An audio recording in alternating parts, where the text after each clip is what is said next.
Welcome to Nomadic Diaries. My name is Doreen Cumberford, the host, and I'm joined today by Megan Norton-Newbanks. Say hi. Hi, Doreen. Hi, Megan. Hi, everyone. It is our privilege to present to you today Camie Fenton. Now, I met Camie in San Miguel de Allende. In fact, she probably has a lot to do with the fact that I'm here today. Camie has been a full-time resident of San Miguel for 25 years. She has served as the publisher of the Atención newspaper, which is, well, the Atención News, excuse me, and that supports the local public libraries' efforts and is a wonderful source of cultural information in our community. She also publishes the San Miguel Walking and Shopping Guide. For 15 years she's done that. She's been the past president of the Festival de Música de Cámara for 6 years. And now she has entered into even another phase of her very creative life in the area of real estate. So she describes herself as being deeply connected to San Miguel, and I believe that San Miguel is deeply connected to you, Camie. Welcome today to Nomadic Diaries. Thank you, Doreen and Megan. Good to be with you.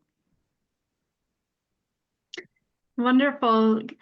Wonderful to have you, Camie. And in this series, we are really exploring belonging and what that means. And I am so fascinated to hear more about your story, as well as I'm sure the listeners will, to your connection to San Miguel and what brought you there. We'll start there. What brought you to this beautiful city? Well, San Miguel de Allende, the National World Heritage City, was really became for North Americans in the 40s and 50s when the GI Bill was implemented through the Instituto Allende. And my uncle, my beloved Uncle Don, my dad's brother, came down to study at the Instituto Allende, and he met the beautiful Gloria Gutierrez Soto right the first day, and they married. So I always had a beautiful connection to a really, truly historic family in San Miguel that came 450 years ago plus, because the Via Real of Spain invited them to be here. So I had cousins here, my uncle here, my aunt. They opened a hotel that was quite famous in the 70s. And I came down to go to the Instituto Allende myself, as I was out of high school and had always loved art. So there I found myself in 1974. And San Miguel, when I went back and began my life and had my advertising agency, was always beckoning me to come back. I visited and eventually decided to make the jump and live here full time. And that might have been easier for me than others because I did have family structure here. Mm-hmm. Yeah, that's wonderful. When you say you would come there, from where? Where were you in the world? Well, I was born and raised in Seattle, Washington. Mm. So completely, really a new city. If you look at the face of cities in the United States, it was a new city. And the antiquity, and what am I trying to say? And you know what I'm trying to say. Antiquity, Yeah. wrong word, of San Miguel fascinated me because we're living in 16th and 17th century, sometimes Rococo architecture here. And it does have its awards for being an architecturally beautiful city. It was the fascination of the small cobblestone streets and the fact that you could get from one side of town to the other down beautiful facades and stop in and hear music and have cups of tea and meet people on the street that fascinated me when I was in my early girlhood, 19 and 20, to the point when I finally moved back, as it continues to do today. Mm-hmm. I love that. I love that you have chosen to make a home in a place where, yes, you do have the familial ties, and also the cultural, and you've become a full-time resident. And I'm curious then, what has been some of the changes that you have seen over the past 25 years that has contributed to your sense of belonging to this place? Well, I think the changes always come from within. The place may change architecturally, but I mean, the belonging comes from our connectivity to what we do, to go across the street to the little bodega store to pick up eggs and cheese, so to speak, and to know that family, as well as really important here to the culture is those who come love to join charities and NGOs in their area of interest. My dad was a biologist, and I was always out on rivers in the Pacific Northwest. So when I came, I decided to dedicate myself to a project called Save the Rio Laja, which means the Laja River running through our watershed. And that was a great connector. I still have friends. We've reconnected from 25 years ago from my jumping into that. And I'm going to go back to 1 minute. How does the community change? One of the things that I've seen is I have seen the rise of the middle class in Mexico through easier bank loans for people who work to buy cars. I see a more crowded city because of that, but I also see lots of families on vacation here enjoying their patrimony. I don't see other changes outside of the growth outside of the city center. Our city center has become more beautified, perhaps more sophisticated, beautiful restaurants and beautiful shops. Mm-hmm. I would love to visit. Yeah. I'd love you to visit, but we can still go down right in the middle of the city to the local fresh market, which is, I think, a block wide and a block deep, all the way through, with all the fresh fruits, all the little old gals who pick the nopale leaves and sit and sell all the spices and the herbs. It's really interesting because that is right in the middle of the city. You don't have to go to our beautiful new store here called City Market. You can experience Mexico as it was at the turn of the century by just going into that market. Mm-hmm. Yeah, Doreen, you mentioned part of the reason why perhaps you made a decision to move has a connection to Camie. Would you explore and share a little bit more of that? Well, the first time I ever met Camie was, I think we had a serendipitous meeting at the Tiengas, which is a huge market that happens on a Tuesday. And again, a smaller version I've heard on a Sunday, which I haven't attended. And she was there, and I think that's where we met, wasn't it? And she was so spontaneous and welcoming, and immediately we were with another couple, and immediately she issued a welcome. She issued an invitation for us to go out and visit her house. She had a bus come, and we went to get the bus, all piled in the bus, and went out to Camie's house.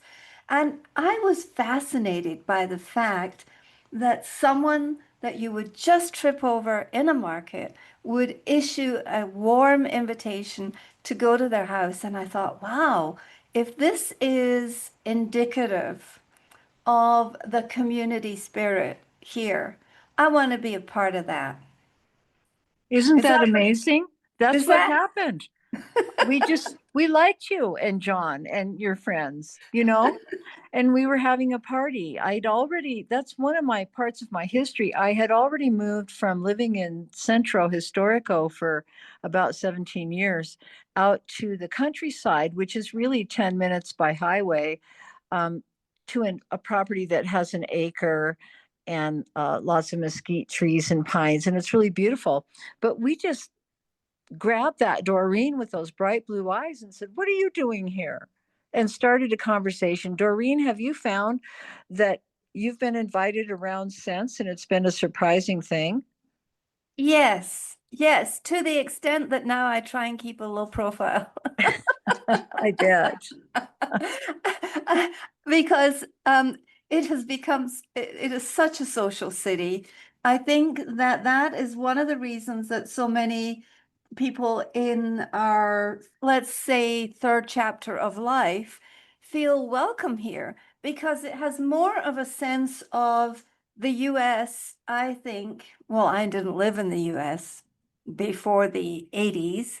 But I'm imagining of what it was like back in the 50s and the 60s, in that there's a sense of openness, serendipity, spontaneity, and welcome. Would you I agree with agree. that? I really agree with that. And for no purpose, for no gain. Do you know what I Yes, mean? yes. People aren't asking you to do something because they want or need something from you. It's just the moment and where you are. Whether I have to give a quick story. I sold a house in a desirable part of San Miguel a month ago. Some folks who I met in the same way as you, Doreen, on the street, we became friends, moved to San Miguel. They went out to the Rain Dog Cafe to hear music on a Sunday night. They were sitting next to a woman who was by herself. And they started talking, and the woman said, I'd like to buy a house in San Miguel. And they said, oh, there's a great one for sale across the street from us. So she called me the next day and Wow. bought the house. I mean, because they were out enjoying music together, just talking about Yeah. life. Yeah. You know, it's easy to be philosophical here for some reason. Yes, that's true. And there's a lack of the transactional aspect that we are faced with when we're in other countries or specifically the US. I find very transactional. You know, you do this and I'll do that kind of thing. And that is missing here, Megan. It's very much more juntas, or I find it's very much more like Scotland. And it's like, we're all in this together. We're all going to wear kilts and play the bagpipes or whatever it is we do. But whatever we do, we are in this together, in this life together. Would you agree with that, Camie? Yeah, I sure would. I often say it's kind of absent of socioeconomic ladders and Oh, divisions, that you are who you are, people are interested in you, and you're invited, you just get to go. And I'm thinking of, I go to the Jardine every now and then when I have a guest in town, and I hire the mariachis to play Mariachi Loco, which is a yeah. song in which they dance and swivel their hips. And I always bring all the women because it's a song for women. Oh, you can hear our thunderstorm here this afternoon. Yes. I bring the women and we all dance, all the local ladies, the gringa ladies. It's just a joyful thing. It's that moment of spontaneity and connection that happens so frequently. Mm. Mm. Camie, what I understand is you have a very pivotal role in creating community with how you give voice to people in the newspaper and the storytelling that you do in this very tangible way. And can you speak more about your role in that, and how does it really showcase a place's identity in that newspaper? Well, look, it's a 2-year-old enterprise, and my writers are volunteers, and a lot of us are in our third age, and a lot of them have a deep love and passion for a subject in particular, as Doreen does. And many of them are writers. So what happens with this newspaper is we don't get together and say, you have to write about this and you have to write about that. It evolves in a tight format because it is newsprint. We can't go on and on. And it is supported by advertisers because it's a free publication. In fact, it's online, and Doreen will at some point help me remember what our website is. But people can read those stories. And how does that help? Well, look, we're still an English language newspaper, so we're really talking to an audience of about 20,000 people. Isn't that about right, Doreen? I think that the current Yes. census is about 20,000 full time, not part time. North American or European residents who speak English. So that is part of the storytelling for them about the community that's around them, the tequila burro that they see on the streets with his hat and his pants, about the man who sells hats, right to who's directing the new opera in town right now. So it's going from the streets to, let's say, the best seats in the house. Exactly.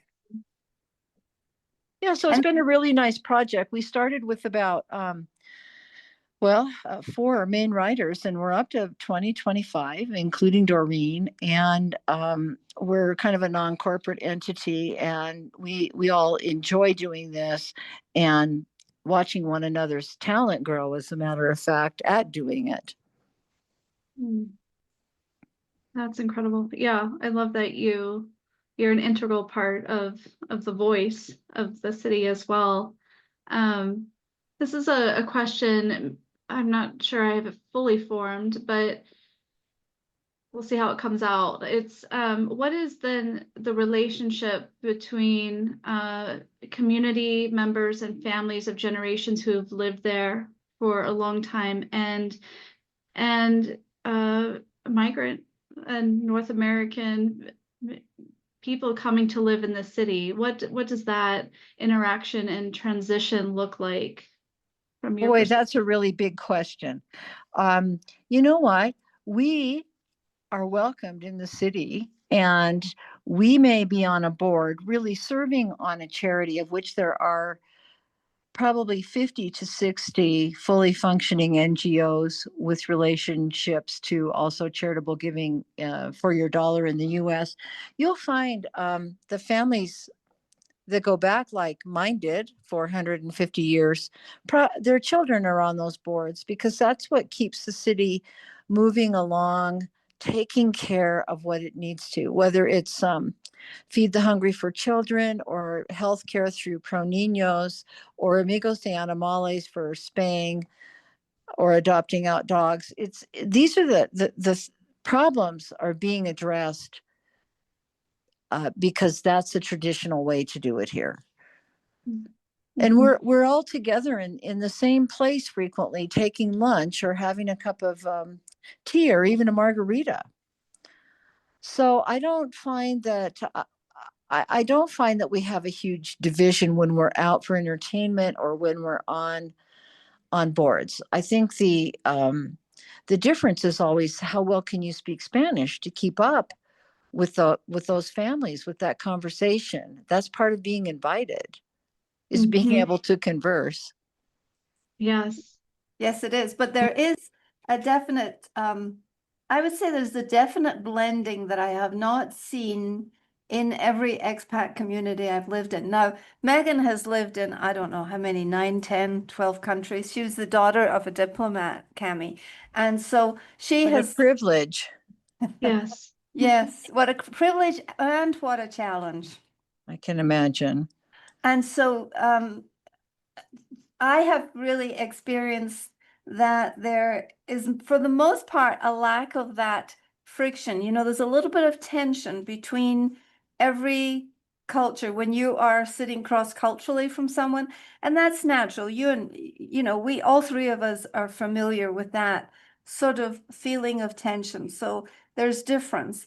But here, I don't find it as jagged or as obvious as in many other places that I have lived. Would you agree with that? Well, Camie, do you get that sense that it's like that? No, well, I get the sense that we all acknowledge one another with affection. I think probably one of the bigger divides, crazy to say, is age, but I get rid of that by going out dancing and going with a younger set every now and then, trying to pop into the so-called disco after 11 or midnight, and they love it. They're so accepting. They say, oh my God, there's a couple old North Americans. Let's let them have the dance floor. Let's dance with them. Yeah, that's what I wrote about in this month's publication, was the the great enthusiasm with which John and I were met when we were at a concert in the Jardín in the center of town with the Mexican jazz band, and we had a choir of 20 people singing around us. And so when John got up and danced with one of the Mexican ladies, oh, they loved that. They thought that was fabulous. But when he danced with me, and it was only like a few moments because I was a little embarrassed by the attention, but they were cheering and they were No, celebrating. I don't think you should ever be embarrassed by the attention. I think that helps say that we're experiencing Yes, joy, it does. and It does. that Yes. they love the fact, because they know people come here for a vacation from all across Mexico. They know what a special place it is. It's in their hearts to have a good time. Those who live here are proud of their heritage here, and they love to see other people expressing that. Yes, they really do. They really have the art of celebration down to masterful, I would say. Well, Master. I love it when I'm walking through the Jardine. Yesterday, I was out on business about 3, and everybody was having ice cream cones in the shade. And it's not hot here right now, by the way, at 70 in a thunderstorm.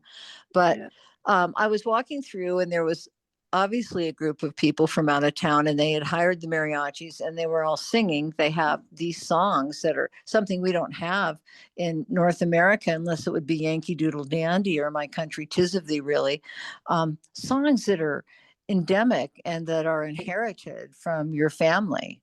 And you can sing them. You sing them with the mariachis. It's Yeah. so joyful, isn't it? It is. It is joyful. And when we had that choir incident, they were so enthusiastic about the fact that they could recall the words from some of these songs, which I think were as old as 20, 30, or even 40 years ago. It was like, for them, it was like their version of the Beatles. Yeah, Mm. I go to Johnny's piano bar sometimes, and he sings the Great American Songbook, and all of his stop by musicians can do the Great American Songbook. And the amount of Mexican population there that knows I left my heart in San Francisco, well, that's pretty obvious. But the Great American Songbook, they come in and sing. It's fun. It's a cross cultural happening. I love that. There's a little plug for Johnny's piano bar, right? That's right. Okay. Yeah. Both of you are talking about your town, your place, and I love that because that's such a celebratory way of showcasing your belonging. And I'm wondering, Camie, you've lived there now over 25 years. Is that right? That's right. Full time. Mhm. I left my Yeah. advertising agency and came here. And I was kind of retired for a couple years, well, maybe more, maybe a decade. And I did garden club, book club, gourmet club, all those kind of things to meet people. And of course, the charities. That was really fun. But then I missed collaboration. And that's when I started doing a book called Colors with photographers, and the Walking and Shopping Guide, which is a nice guidebook for the city, and becoming director of the Chamber Music Festival. That put me back into a position of more responsibility than just being retired. And it was time to do that. Also, my Spanish had improved to the point where I could navigate um, having business licenses, doing meetings with Bellas Artes in Spanish. Well, they put up with me. Yeah, that is challenging, and that is the biggest barrier I find is my slow acquisition of this language. However, um, it's a wonderful experience anyway because many of the people I've met here have some modicum of English, and somehow we manage. Oh, And I don't, excuse me, I don't think that anyone would need to speak Spanish to be no, at home no, in a lot of Mexico, but of course, especially this town, which has had its history of North American population, yeah, and very, very patient. Mm. Mhm. Mm-hmm. So may I ask then, being there 25 years plus, do you find that people ask you where are you from though? Like, is that still, even though you are from now this Oh, land? sure. People, when you meet people, you frequently say, "Where are you from?" It's a conversation opener. My partner's from Chicago, and you'd be surprised how many people you meet on the street from Chicago. You know what I mean? People like to share that. Not so much the Mexican population doesn't really ask me where I'm from, but the North American wants to know. And how do you feel about that personally now that, yes, Seattle is where you Oh, grew up, but now sure. this city has shaped I think you? it helps people navigate something about, well, we all have ideas about what regionality means. Even though if we come from the U.S., we have that basic background and inheritance, a kind of a can-do attitude. But I don't find it a problem. I think it helps them identify, oh, she's not a New York girl, she's a Seattle girl. There must be a difference. Mm, mm. Doreen, what would you comment on that with how you respond to where you're from in this city? We've been discussing this a little bit, Camie. Is this a trick question, Megan? My identity is very, very tied up to the idea that I have been for this in this year, 50 years living outside of my native country. And I think for people who have not had the experience of juggling cultures, languages, traditions, and expectations cross-culturally for decades. The question does not have the fangs to it for Camie, I think that it might have for me. And you and I have talked about this, Megan. And so because of my ouch factor, which I think is very common with other internationals who live here, I have different answers. Like, so tell me, what would you like to know? Would you like to know where I was born? Because sometimes they pick up I have a strange accent sometimes. And so they might say, they might be curious about, was I born, where was I born? Or where did I last move from? Or where did I pick up my American accent? So it can mean many, many things. And I think to most people who've lived in North America and then lived here, it doesn't have the same ouch factor or the same, it's not loaded. We had a conversation yesterday, Camie, with the woman who wrote the Third Culture Kid book, Ruth Van Reken, and we had this conversation about how can we answer that question with grace and build community by creating a welcoming atmosphere, no matter who's asking it. Well, there you go. We all have such different experiences in life, huh? We sure do, don't we? Yeah. So, what advice do you commonly find yourself giving to other expats to when people move here? I bet that since you're in real estate, you're meeting a lot of new people. You have a deep sense of well-being and connection with this community and this place. I'm really curious as to what you find yourself constantly telling other people about moving here and about how to move through this across this intercultural divide that some people feel and experience, so that they can go beyond being an observer. Do you find yourself saying similar things frequently? I tell them to smile. I tell them to tell the people on the streets their babies are beautiful. Ah, I that's lovely. I Family is the most important thing here. I tell them to um, take a deep breath, that we're not living with as much time awareness, with as much time sensitivity as we do, especially in North America, and to talk to people. If they're at the store, say hello. If you're checking out, tell somebody they look nice. I mean, it's the same kindnesses that you would do anywhere else, but it creates a connectivity. I'm going to go back to a bad day, 9/11. When I came out of my house on the narrow cobblestone street and walked down the road the next day, there were bodegas, which are the little stores, little doorway, family owned stores. Every store I went by, those people came out and hugged me and they said, "We're sorry." And that just touched my heart. I just didn't know that I was known and that I was loved like that. And I think that's an example of how it is here. Mm. I love that. I love what you just said, being known and loved.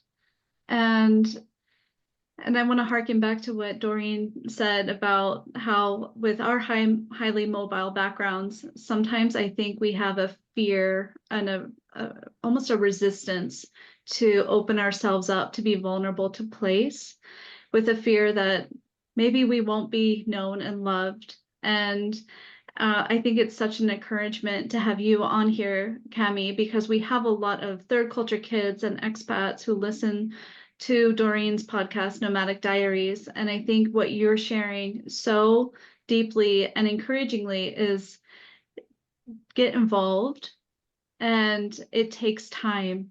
What you just said about like learning the language and the cultural norms, I think that's golden, and I feel very encouraged myself with what you're saying. Well, I'm telling you, if you can't laugh at yourself, probably shouldn't come, because it really does take some humility Yes.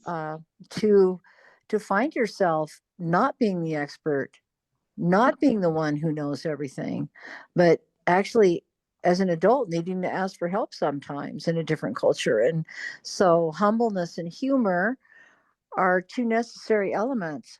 I do want to say about third, you're talking about children growing up in a different culture.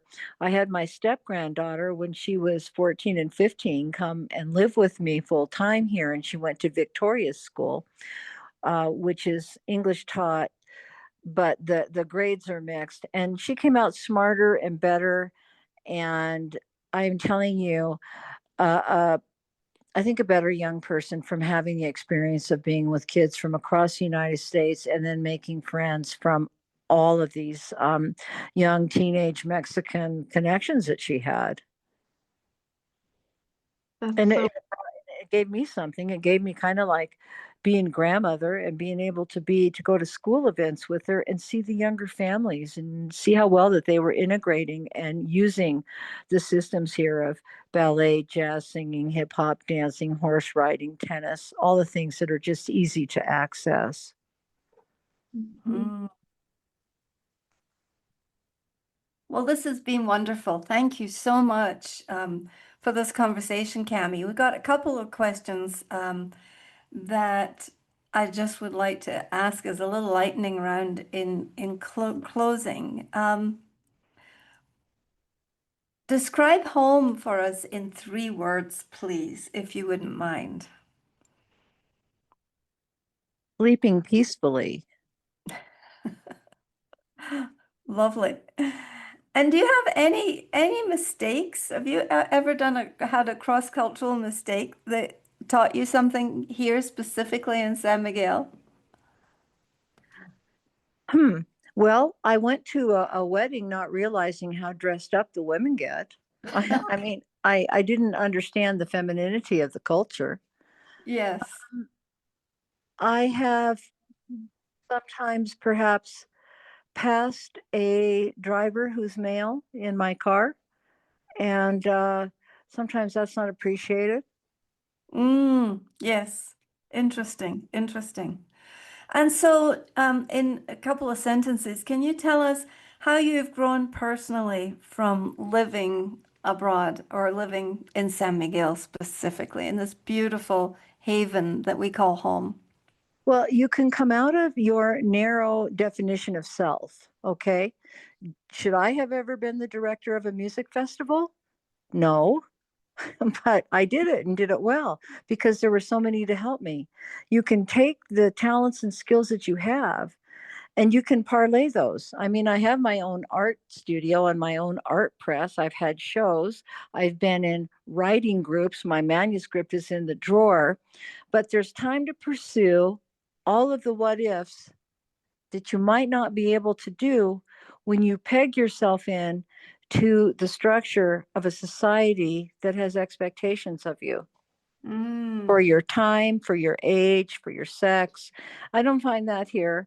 And I am very surprised that I'm, quote, a newspaper publisher for a small city newspaper. That wasn't in my wildest dream, but these things happen organically because of the connectivity of the place and people. Yes, they do. Well, thank you for spending time with us today. We really appreciate it.